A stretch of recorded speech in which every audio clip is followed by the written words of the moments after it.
Welcome to Mind Games TV. Today I talk about how to get paid to play, how to stop procrastinating, and Kierkegaard.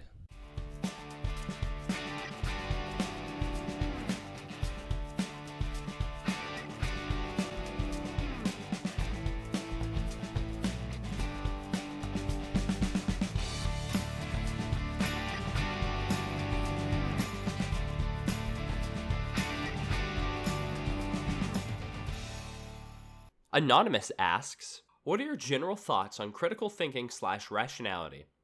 What philosophers / philosophies would you recommend? Okay, so I think this is a really interesting question because it kind of gets a little bit at my paradigm. So, everybody has like a paradigm with which they approach the world, and it's really interesting to understand other people's paradigms because it allows you to evaluate and to understand kind of their opinions in a new light. And so I think this is actually something that is really fun to talk about. I'm not an expert on philosophy, and I don't claim to be, and I'm not a philosopher, and I don't really read a lot of philosophy or critical thinking or rationality or like logic reading. So this is kind of just like the layman's, like this is what informs the way that I look around the world. So my general thoughts on the world itself are based largely on St. Augustine and Kierkegaard. So you might realize by now that I'm Catholic, and that's by intentional conversion, by the way, not from birth. And my personal philosophy is probably somewhat personal, hence being a personal philosophy. But as far as critical thinking and rationality go, now I think my outlook on the world is very influenced by my study as a researcher. So the philosophy of science has strongly affected the way that I look at the pursuit of knowledge and phenomena, understanding of phenomena. And I think that like Alhazen, the father of the scientific method, who I've never read any of his works, although he affects my life every day, is probably like a good place to start. And then, of course, Thomas Kuhn, who wrote The Structure of Scientific Revolutions and basically opened up the path for qualitative inquiry and the concept of a paradigm shift, which has defined all of my life since I started doing qualitative and quantitative research. And so I recommend reading The Structure of Scientific Revolutions by Thomas Kuhn and anything else that you feel like. Thank you. Miguel asks, how can I stop complacency? How can I force myself to work hard when I don't feel motivated? And how is it that I've realized this problem and yet it occurs constantly in my everyday life? Okay, Miguel, this is a really good question, especially the last part where you talk about how you can know something and yet not do it. Because, this is just very human. We all have this problem. I don't know if it's a problem or just normal, so we shouldn't even call it a problem. But like we know something's bad for us and we do it anyway. Smoking, drinking, maybe fraternizing with people who might have STDs, whatever. Like we're very bad at making long-term good decisions for our health in the face of short-term enjoyment or just whatever. And so some of this is pursuing hedonism. Some of it is like we want to feel good. Other parts of it is avoiding displeasure. So you can avoid a state of discomfort. And that is more pleasurable than going into a state of discomfort. So you can kind of understand yourself if you build up your self-awareness that like this is kind of what the fundamental driving forces of complacency is. Either you're pursuing something else, in which case you just have to ask yourself like maybe I'm more motivated to do that, or you're avoiding some internal state that you don't want to experience. So yeah, self-awareness. And then the second step is realizing that this is not a problem that you solve, and it's not a problem that needs to be solved. It's not a problem at all. It's actually just you. It's just me. It's just, it simply is. It's not good or bad. It's the way that we operate. And the third step is to just figure it out. So go figure it out. Start examining why it is that you do the stuff that you do. Pick something that you like are motivated to do and you do all the time. And you might not notice anything at first, but then you're like, okay, what is something I do every day? I don't know, play League of Legends or play Counter-Strike Global Offensive or play Hearthstone. What is something you do every day? I don't know, like I cook breakfast or I go to school or I do the dishes or I wear a certain shirt, okay? these are all things that break the rules that you imagine that you have about complacency, because you do them all the time. And understand the system that causes you to do those behaviors. Okay, you want to put on clothes because you want to go out in public without being embarrassed. You're avoiding that discomforting situation. You want to put on attractive and fashionable clothes because you want to enjoy the experience of looking good in public or something like that, okay? So apply that logic to whatever endeavor you're passionate about. Figure out the thing you're passionate about and like life hack a way to build into that the approach to joy or the avoidance of displeasure. And that is the life hacking way to handle it, to handle complacency.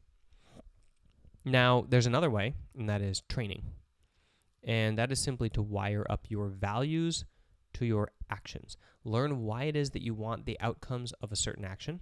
So why do I want the outcomes of that training or not eating that burger or going to the gym? Why do I want it? And then train poise, which is the act of doing something you don't feel like doing currently for long-term gain.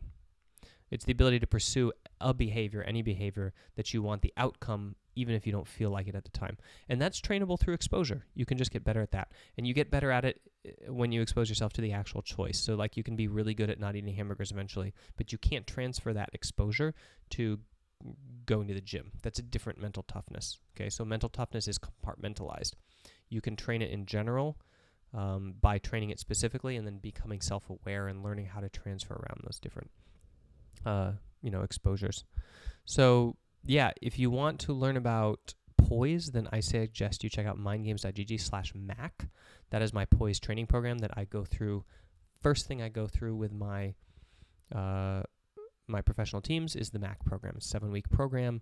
We train meditation and poise in a way that allows people to kind of like choose to do the behaviors that they want to do, which is a fundamental skill for high-performance athletes. Nick asks, what do I need to do to get paid to play? Outside of winning tournaments, what should I do to make my esport sustainable?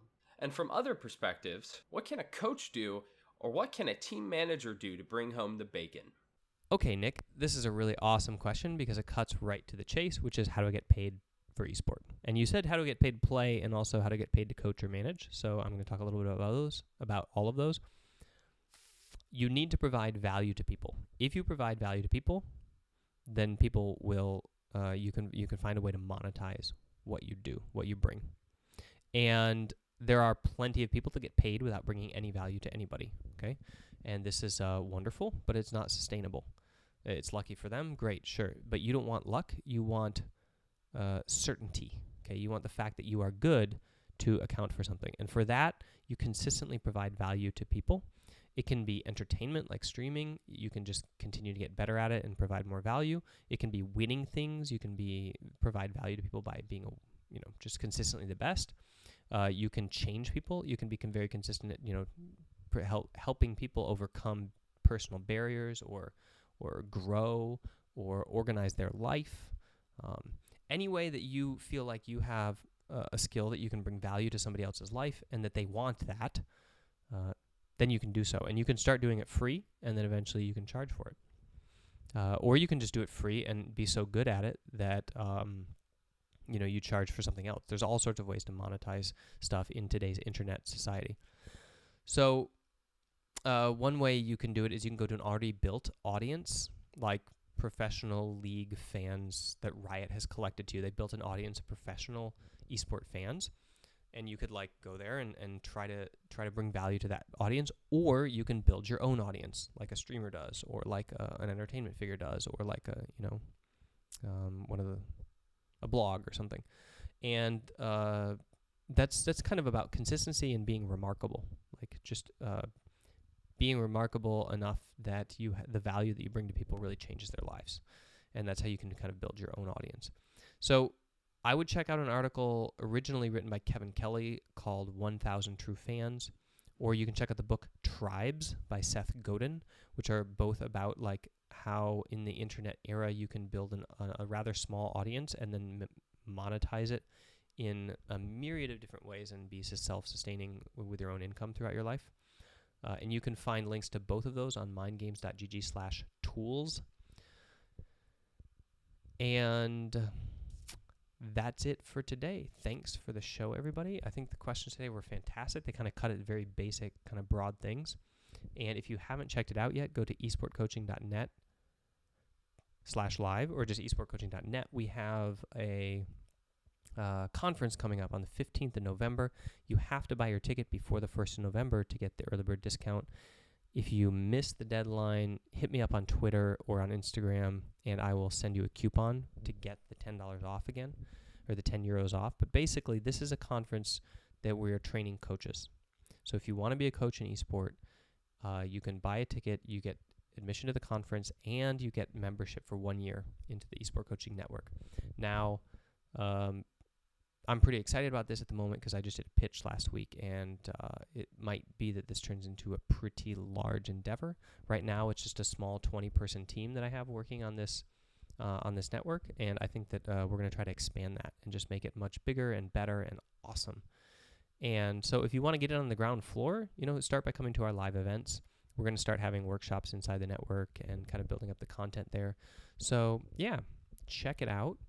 If that's your kind of path, coaching, managing, dealing with people in esport, and you want that skill set, then join us on the 15th. I think it's the 15th, might be the 16th, whatever. Go check out esportcoaching.net. There's a whole page there. It gives you all the information you need to know, along with the schedule, all of our speakers, testimonials from our first event, which was in June. And I want to end today with a quote.